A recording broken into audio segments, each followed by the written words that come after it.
Carl Icahn, a seasoned activist investor known for his strategic approach to corporate change.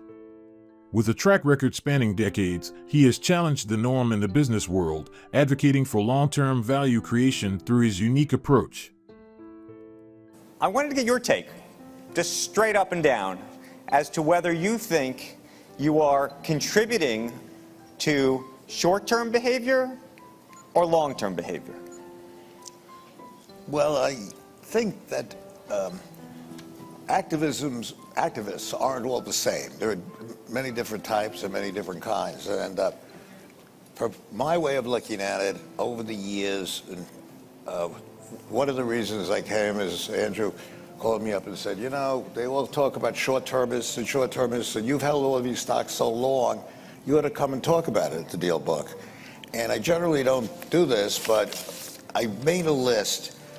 I'll just read it very quickly because nobody wants to hear me read anything. But you look at the companies that we bought over the years. I'm surprised myself about the long-termism that we do. So ACF, I own 31 years. I hate to admit that I have these stocks this long. 31 years. And then I looked at American Railcar Industries, 23 years. Federal Mogul, PSC Metals, 17 years. Federal Mogul, 14 years. Viscase, 14 years. Exo, 14 years. Vector, 13 years. American Casino, 11 years. National Energy, 11 years. West Point, 11. And it goes on and on. We, and many activists, are not short-term oriented. I can't say all of them are.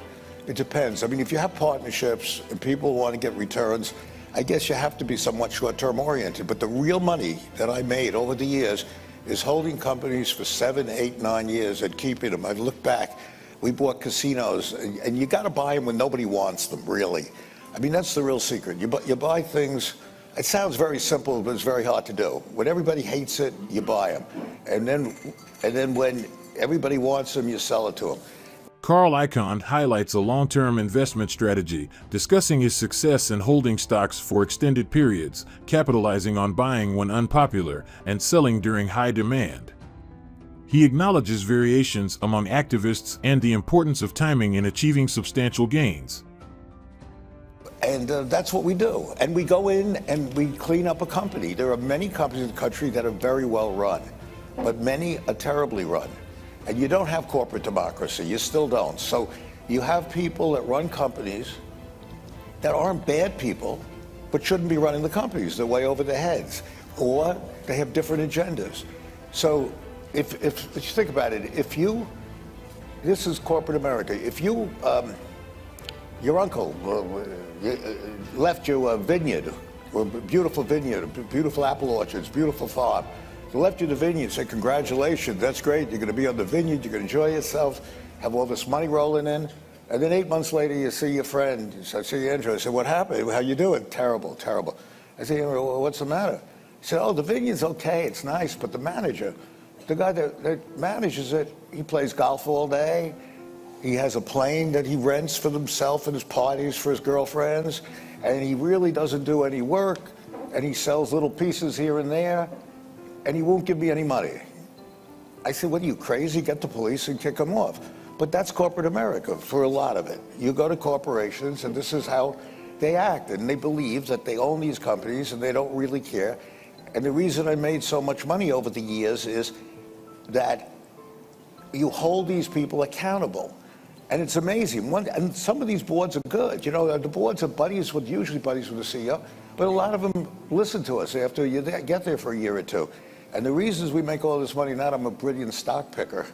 I don't think anybody is. I think that we get in, we find that there's problems, and it doesn't always work. And it doesn't work you have to wait many years at times. But the problem with our country, and I think we're going to pay a price for it sooner than we think, is that many of our companies are not run well. Now, that is not to say that many of the companies we own don't have good managers, and that there are many other good managers and good boards around.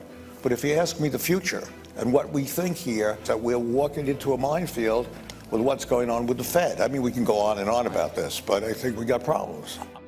In a world where short-term gains often overshadow long-term vision, Carl Icahn stands out as a proponent of holding companies accountable for their actions. He believes that genuine change comes from fostering corporate responsibility, and his advocacy for effective management and governance serves as a reminder of the potential pitfalls and opportunities within corporate America.